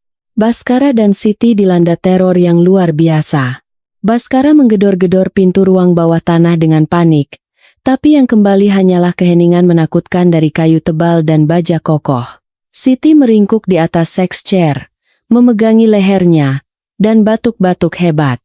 Kadar oksigen di dalam ruangan semakin menipis. Melalui earphone, aku mendengar suara Siti menjerit ketakutan dengan suara serak. Mas, ada orang berdiri di pojok sana. Itu Ibu Arini. Ia menunjuk ke udara kosong. Matanya melotot seolah mau keluar. Dalam kondisi kekurangan oksigen dan delusi akibat obat, sosok istri yang selalu ia cemburui dan takuti kini muncul sebagai mimpi buruk nyata. Baskara menoleh, tapi di matanya, Siti mungkin bukan lagi selingkuhan muda yang menawan. Ia terus mengucek matanya dan berteriak, "Pergi! Jangan dekat-dekat. Utangku sudah lunas semua. Aku tidak punya utang apa-apa lagi pada kalian." Ia mengayunkan tangan dan kakinya ke udara kosong, seolah mengusir para penagih utang tak terlihat yang mengelilinginya. Asap semakin tebal, mengaburkan wujud manusia, hanya menyisakan hantu-hantu dosa yang menampakkan diri. Baskara tersandung kaki meja dan jatuh. Dahinya terbentur sudut lemari dan berdarah, tapi ia sepertinya tidak merasakan sakit. Ia merangkak, menggumamkan angka-angka, nominal utang, dan nama-nama orang yang telah ia tipu. Jangan dibakar, jangan. Kalau aku berhasil jual paten itu, aku punya uang untuk bayar. Melihat mereka meronta-ronta di dalam rawa yang mereka ciptakan sendiri, aku tidak merasakan sedikit pun belas kasihan. Sisi tergelap mereka terungkap dengan cara yang paling kejam. Mereka tidak lagi melihat satu sama lain, hanya melihat ketakutan terbesar mereka sendiri. Siti takut akan pembalasan, dan Baskara takut akan kebangkrutan dan penjara. Cinta sejati dan belahan jiwa yang sering mereka gembar-gemborkan di belakangku kini lenyap tak berbekas seperti asap rokok di hadapan garis antara hidup dan mati. Aku minum seteguk air. Rasanya hambar, tapi entah kenapa terasa pahit saat melewati tenggorokan. Saat di mana naluri bertahan hidup paling kuat adalah saat di mana kemanusiaan luruh, hanya menyisakan sifat hewani yang biadab dan egois. Di ruang bawah tanah yang penuh asap, Baskara tiba-tiba melihat sebuah masker gas. Satu-satunya properti yang sengaja kutinggalkan di dalam lemari pajangan wine seperti umpan yang kejam. Ia berlari, memecahkan kaca dengan sikunya, dan merebut masker itu. Tapi Siti juga melihat secercah harapan itu. Ia berlari dan mencoba merebut masker gas dari tangan Baskara. "Ini punyaku, aku suamimu. Kamu harus mengalah padaku," teriak Baskara sambil menendang perut Siti dengan keras. Ia tidak lagi ingat pada pewaris yang pernah begitu ia dambakan. Sekarang, Nyawanya sendiri yang utama. Siti jatuh tersungkur, tapi tangannya masih memegang erat tali masker, menjerit dengan putus asa. Kamu mau bunuh anakmu juga? Dasar pengecut. Katanya mau melindungiku dan anak kita. Sekarang kamu mau selamat sendiri? Selama perkelahian itu, rahasia-rahasia tergelap mereka meledak seperti bom. Siti menangis dan berteriak. Kamu yang menyuruhku. Kamu yang suruh aku kasih obat ke perempuan itu biar dia gila dan hartanya bisa kamu ambil. Sekarang kamu mau meninggalkanku di sini mati terbakar? Baskara tidak tinggal diam. Ia menampar Siti hingga darah mengalir dari sudut bibirnya. Tutup mulutmu, perempuan serakah. Kamu pikir aku tidak tahu? Kamu memberiku obat perangsang agar aku nurut padamu. Bagaimana aku bisa tahu anak di perutmu itu anakku? Jangan-jangan itu anak tukang paket? Setiap kata-kata mereka terekam oleh sistem perekam, bergema lebih tajam dari belati. Baskara menyalahkan keserakahan Siti. Siti membongkar penipuan, pencucian uang, dan konspirasi pembunuhan istri Baskara. Mereka saling mencabik tanpa ampun, menanggalkan topeng kemunafikan yang telah mereka bangun dengan susah payah. Masker gas yang mereka perebutkan akhirnya robek menjadi dua, menjadi sampah tak berguna seperti hubungan busuk mereka. Aku melihat ke layar komputer. Perangkat lunak live streaming menunjukkan status sedang siaran. Koneksinya stabil. Gambar dari ruang bawah tanah sedikit kabur karena asap, tapi suaranya sangat jelas, dari napas yang terengah-engah hingga umpatan kasar. Tautan ini sudah terkirim ke daftar penerima yang telah kupilih dengan cermat. Dewan Direksi perusahaan saingan yang mengincar patenku. Grup WhatsApp kompleks perumahan elit tempat Baskara selalu berlaga sebagai suami teladan. Dan yang paling penting, email pribadi Kompol Reza. Di layar, Baskara, dengan wajah penuh debu dan darah, berteriak pada Siti dengan wajah bengkok karena marah dan takut. Aku yang memalsukan dokumen pinjaman bank. Rumah ini sudah dihipotekkan. Semua ini kulakukan demi siapa? Demi kamu. Dan sekarang kamu mau membunuhku? Siti, dengan rambut acak-acakan dan pakaian kusut, terbatuk-batuk dan menjerit. Dasar penipu. Kamu menipu istrimu, kamu juga menipuku. Katanya kamu kaya raya. Ternyata kamu bangkrut. Aku benci kamu. Aku melihat komentar mulai bermunculan di jendela obrolan grup WhatsApp kompleks. Emotikon kaget, marah, dan jijik terus bermunculan. Ya Tuhan, itu Pak Baskara? Mengerikan sekali. Ternyata dia manusia biadab seperti itu. Kasihan sekali Bu Arini. Bertahun-tahun hidup dengan iblis. Citra pengusaha sukses dan kepala keluarga bahagia yang dibangun Baskara selama bertahun-tahun hancur total hanya dalam beberapa menit. Ia tidak hanya kehilangan kehormatannya, ia juga telah menjatuhkan hukuman mati pada karirnya sendiri. Perusahaan saingan yang melihat ini pasti akan segera membatalkan semua kesepakatan, bahkan mungkin akan menuntutnya balik atas tuduhan penipuan. Aku melepas earphone dan meletakkannya di meja. Ini hadiah terakhirku untukmu, Baskara. Kamu ingin terkenal, kan? Ingin dihormati semua orang, kan? Hari ini, seluruh dunia akan tahu namamu sebagai pengkhianat paling hina. Di tengah kekacauan jeritan dan batuk yang meledak dari speaker komputer, aku mengangkat ponselku. Jari-jariku dengan ringan menyentuh layar sentuh yang dingin. Aku menekan nomor Baskara. Nomor yang sudah kuhafal di luar kepala selama 10 tahun terakhir. Nomor yang pernah kutunggu dengan cemas setiap sore hari. Suara dering telepon bergema aneh dan tajam di ruang sempit dan penuh asap di ruang bawah tanah. Melalui layar kamera, aku melihat Baskara terkejut. Ia tampak bingung seperti mendengar panggilan dari malaikat maut. Dalam kepanikan dan halusinasinya, suara telepon menjadi satu-satunya penyelamat yang mengikatnya pada kenyataan.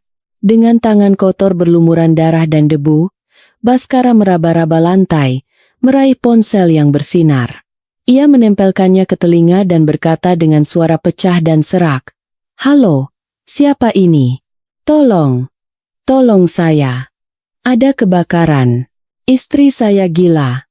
Dia membakar rumah. Aku duduk di kursi nyaman di kamar tidur, minum seteguk air.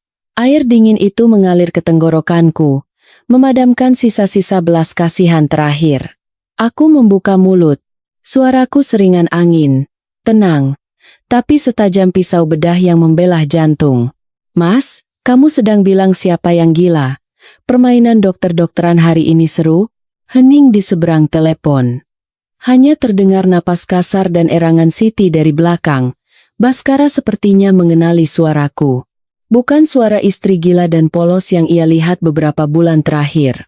Ini adalah suara Arini yang cerdas dan tajam 8 tahun lalu. Ia tergagap. Giginya gemeretak. Kamu tidak minum obatnya. Arini, apa yang kamu lakukan? Buka pintunya. Kumohon, buka pintunya. Aku bisa mati.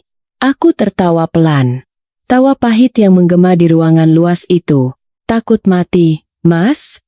Waktu kamu menaruh racun di susuku, apa kamu pernah berpikir aku juga takut mati? Waktu kamu dan selingkuhanmu merencanakan untuk memasukkanku ke rumah sakit jiwa dan menjual hartaku, apa kamu pernah memikirkan perasaanku? Setiap pertanyaanku bagaikan paku yang menancap di otaknya yang lumpuh karena kekurangan oksigen. Ia mengubah taktik dari memohon menjadi mengancam, berteriak. Perempuan jahat, kalau kamu membunuh orang, kamu akan membusuk di penjara seumur hidup. Buka pintunya sekarang. Aku melihat layar. Ia mencoba membanting ponselnya ke dinding, tapi tenaganya sudah habis. Aku membisikkan kata-kata terakhir sebelum memutuskan sambungan. Jangan khawatir, sayangku. Aku warga negara yang taat hukum. Aku tidak membunuh orang. Aku hanya membantu kalian melihat wajah asli masing-masing. Nikmatilah saat-saat terakhir cinta sejati kalian. Aku menutup telepon, meninggalkannya dalam jurang keputusasaan. Di dalam kegelapan ruang bawah tanah yang mendekati kematian, topeng-topeng indah telah terlepas, hanya menyisakan sifat dasar manusia yang telanjang dan kejam. 15 menit kemudian, keheningan kompleks perumahan mewah itu pecah oleh suara sirene yang meraung-raung. Lampu rotator biru merah dari mobil polisi dan pemadam kebakaran berkedip-kedip liar di atas pagar tinggi dan gerbang yang tertutup rapat. Para tetangga yang biasanya tertutup, kini tumpah ke jalan dengan wajah penuh rasa ingin tahu dan ketakutan. Berbisik-bisik, aku berdiri di balkon lantai 2, menatap pemandangan kacau di bawah. Hatiku setenang danau musim gugur tanpa riak. Tim yang dipimpin Reza mendobrak gerbang besi dan masuk. Suara palu yang menghantam pintu kayu berdentum-dentum, menandai akhir dari sebuah kerajaan kebohongan. Aku berlari ke lantai 1, membuka pintu depan dengan ekspresi panik yang telah kulatih dengan saksama. Reza melihatku dan mengangguk diam-diam, seolah meyakinkanku.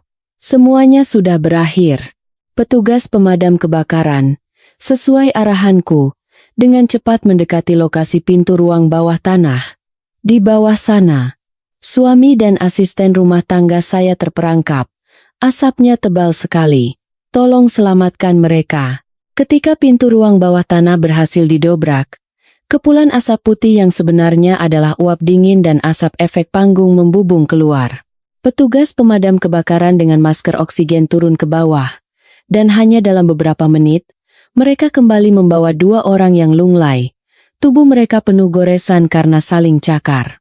Siti sudah pingsan karena ketakutan dan kelelahan, sementara Baskara masih sedikit sadar, tapi matanya terbalik, hanya bagian putihnya yang terlihat. Ia melihat sekeliling, menggumamkan kata-kata tak jelas, dan mengayunkan tangan ke udara kosong seolah mengusir hantu yang tak terlihat. Pemandangan itu membuat para tetangga yang menonton dari luar gerbang terperangah, menutup mulut mereka. Pria berwibawa dan sukses yang selalu berbicara moral di setiap rapat warga itu kini tidak berbeda dengan binatang buas yang terpojok. Ambulans sudah siaga. Tim medis dengan cepat memberikan pertolongan pertama dan membawa mereka ke atas tandu. Beberapa tetangga yang baik hati mendekat, menanyakan keadaanku. Mereka menatapku dengan penuh belas kasihan. Bu Arini yang baik hati begitu kok bisa dapat suami biadab seperti itu. Ya ampun, untung saja selamat. Kalau kebakaran beneran, Ibu dan anak bisa tewas. Di tengah kerumunan yang bising, aku melihat Reza memerintahkan anak buahnya untuk mengamankan lokasi dan menyita CCTV serta sistem komputer di ruang bawah tanah sebagai barang bukti. Benda-benda itu akan menjadi bukti tak terbantahkan untuk mengirim Baskara ke penjara. Angin malam berhembus kencang, meniup bau asap yang aneh, tapi tidak mampu meniup kebusukan yang melekat di rumah ini. Ketika sirene polisi mulai mereda, aku kembali ke kamar tidur dan memeluk Bima. Berkat headphone peredam bising mahal yang kupakaikan dengan hati-hati sejak awal malam, anakku tertidur lelap tanpa menyadari apapun. Aku memeluknya erat untuk menyeimbangkan diriku. Bima adalah satu-satunya jangkar yang menahanku agar tidak jatuh ke dalam jurang kebencian buta. Aku membungkusnya dengan selimut tipis, melindunginya dari kilatan kamera wartawan dan tatapan ingin tahu orang-orang. Saat meninggalkan rumah, aku memainkan peran sebagai wanita yang baru saja kembali dari ambang kematian. Rambutku sengaja sedikit kuacak-acak, wajah tanpa riasan tampak pucat di bawah lampu jalan, dan mataku basah karena syok. Aku berjalan terhuyung-huyung, bersandar sepenuhnya pada bahu seorang polwan muda yang memapahku. Saat melewati kerumunan wartawan dan tetangga yang penasaran, aku semakin membenamkan diri ke dalam pelukan polwan itu seperti burung kecil yang ketakutan. "Tolong, jangan foto anak saya. Dia masih terlalu kecil." Suaraku bergetar, tapi cukup keras untuk didengar semua orang dan menimbulkan simpati. Ibu ketua RT, yang biasanya paling suka ikut campur urusan orang, hari ini menjadi yang paling bersemangat. Ia berlari menghampiriku, memegang tanganku sambil berdecak. "Astaga, ibu dan anak kau pucat sekali. Cepat ke rumah sakit, periksa dulu. Urusan rumah biar kami dan polisi yang urus." Aku mengangguk dan meneteskan air mata.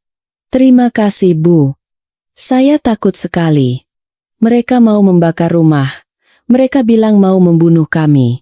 Kata-kataku yang penuh makna itu bagaikan percikan api yang dilemparkan ke tumpukan jerami kering, membakar amarah massa dengan hebat.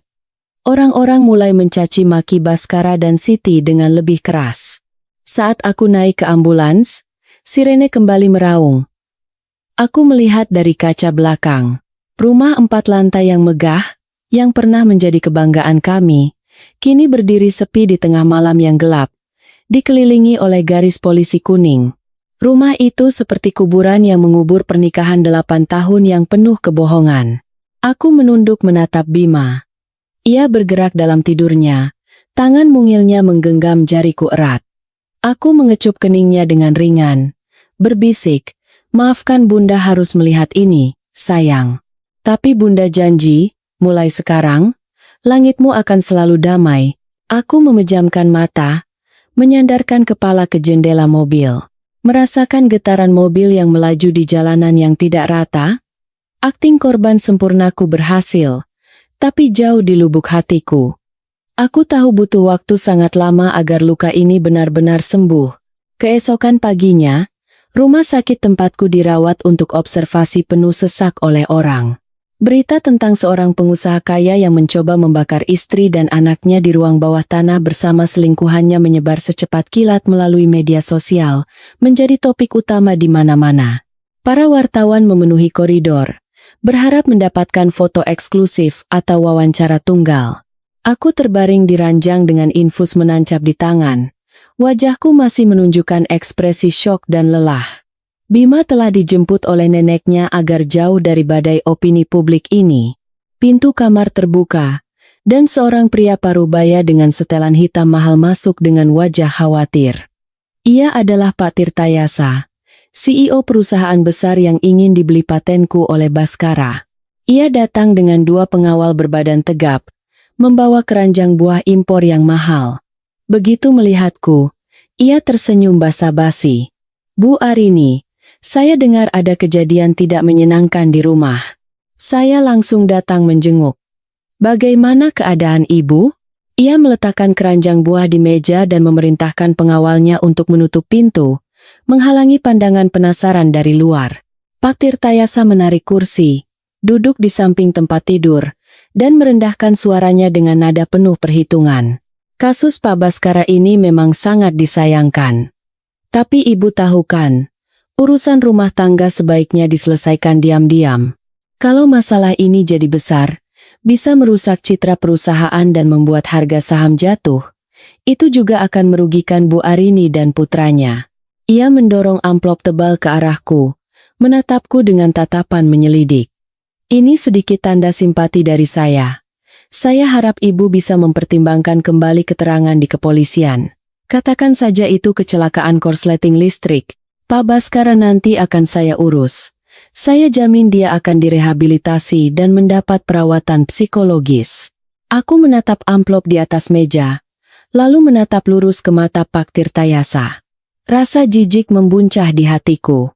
Manusia-manusia kaya ini selalu berpikir segalanya bahkan kebenaran dan keadilan bisa dibeli dengan uang. Aku perlahan bangkit, mencabut jarum infus dari lenganku. Sedikit darah mengalir, tapi aku tidak peduli. Aku mengangkat ponselku dan memutar rekaman percakapan antara dia dan Baskara minggu lalu. File yang kuambil dari komputer Baskara. Suara Pak Tirtayasa terdengar jelas.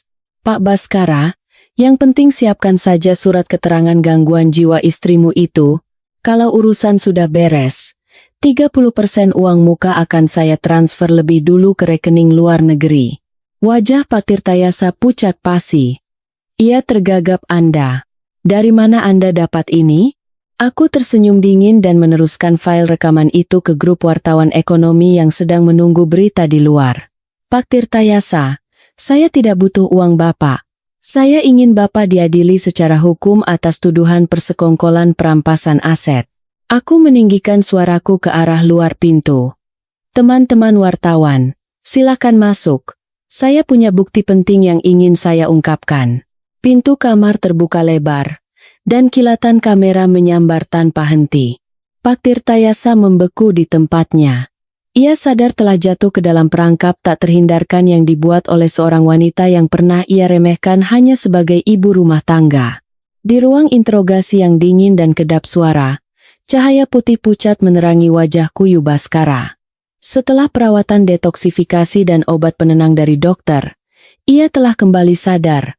Namun, sosok direktur yang berwibawa telah lenyap. Ia meringkuk di kursi besi, kedua tangannya diborgol ke meja. Matanya yang merah menatap sekeliling dengan cemas, seolah mencari jalan keluar yang sia-sia. Reza duduk di seberangnya, dengan tenang membolak-balik berkas tebal halaman demi halaman. Di ruangan sunyi itu, hanya suara kertas yang dibalik yang terdengar kering. Awalnya, Baskara dengan keras membantah semua tuduhan. Ia dengan berapi-api melimpahkan semua kesalahan pada Siti. Ia mengklaim telah digoda oleh asisten rumah tangga muda itu, dan menjadi gila karena obat-obatan aneh yang diberikannya. Ia mengaku sebagai korban penipuan yang canggih. Ia bahkan tanpa malu-malu mengatakan bahwa ia mencintai istrinya dan menyayangi putranya, dan keputusannya untuk mengirimku ke rumah sakit jiwa adalah karena ia pikir itu adalah cara pengobatan terbaik. Melihatnya dari balik cermin satu arah, aku merasakan belas kasihan muncul di hatiku. Bukan untuknya, melainkan belas kasihan pada diriku sendiri yang telah memberikan 8 tahun masa mudaku pada pria pengecut yang tidak mau bertanggung jawab seperti itu. Namun, Reza tidak membiarkannya berkelit lama. Ia meletakkan tablet di atas meja dan memutar video live streaming malam itu, bersama dengan buku harian elektronik yang telah kupulihkan dari akun cloud Baskara. Di sana, tercatat dengan rapi tanggal, dosis, dan reaksiku setiap kali ia menaruh obat di susuku, serta rencana penyembunyian aset setelah aku dinyatakan tidak cakap hukum. Pak Baskara Widjojo, bagaimana Anda menjelaskan catatan ini? Tidak mungkin kan seorang asisten rumah tangga yang pendidikannya rendah yang menulisnya untuk Anda? Tanya Reza tajam. Baskara menatap layar dengan nanar. Wajahnya pucat pasi. Tulisan tangannya sendiri kini kembali menikamnya lebih tajam daripada kesaksian manapun. Ia gemetar hebat. Keringat bercucuran membasahi kemejanya yang kusut. Ia sadar bahwa ia telah kalah telak dalam permainan ini. Sejak saat ia mulai meremehkan ikatan pernikahan, ia sudah kalah. Ia menundukkan kepalanya ke meja, bahunya bergetar. Aku tidak tahu apakah ia menangis karena penyesalan, atau karena meratapi masa depan cemerlang yang baru saja lenyap.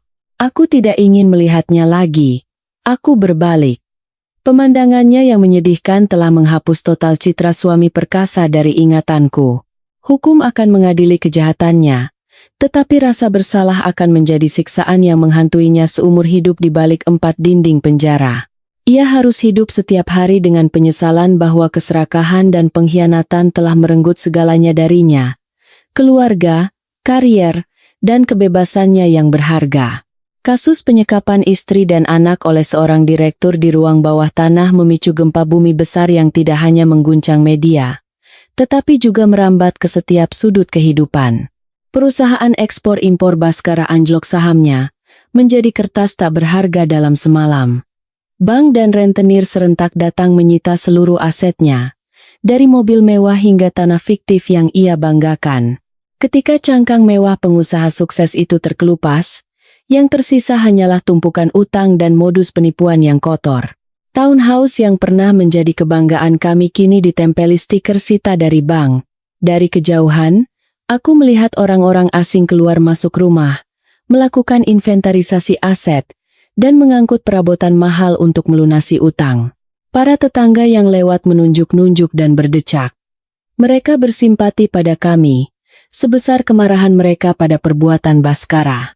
Kehormatan yang ia junjung lebih tinggi dari nyawanya kini diinjak-injak tanpa ampun oleh dunia. Baskara dijatuhi hukuman penjara seumur hidup dengan berbagai dakwaan berlapis. Percobaan pembunuhan, penipuan, penggelapan, dan pencucian uang. Saat vonis dibacakan, ia berdiri di kursi pesakitan. Rambutnya memutih secara drastis, matanya yang kosong menatap hampa. Siti juga divonis 15 tahun penjara atas tuduhan keterlibatan dan penganiayaan anak. Ia menangis terseduh-seduh, memohon belas kasihan dengan alasan memiliki ibu tua di desa. Tetapi hukum tetap adil. Tidak ada tempat untuk air mata yang terlambat. Aku menandatangani surat cerai di pengadilan, mengakhiri pernikahan tragis ini. Saat memegang surat putusan di tangan, yang kurasakan bukanlah kegembiraan, melainkan kelegaan yang anehnya terasa ringan.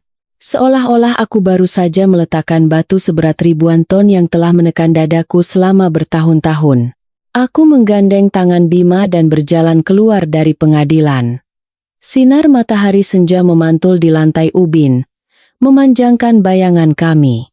Mulai hari ini, kami tidak lagi memiliki rumah besar atau mobil dengan sopir. Tetapi kami memiliki aset paling berharga yang tidak bisa dibeli dengan uang, kebebasan dan kedamaian. Kerajaan fiktif Baskara telah runtuh, tetapi di atas reruntuhannya, kehidupan kami akan bertunas kembali, lebih kuat dari sebelumnya. Setelah menyelesaikan semua kewajiban hukum dan menggunakan tabungan pribadiku untuk membayar sebagian utang Baskara, aku dan Bima pindah ke sebuah apartemen sewa sederhana di pinggiran Jakarta.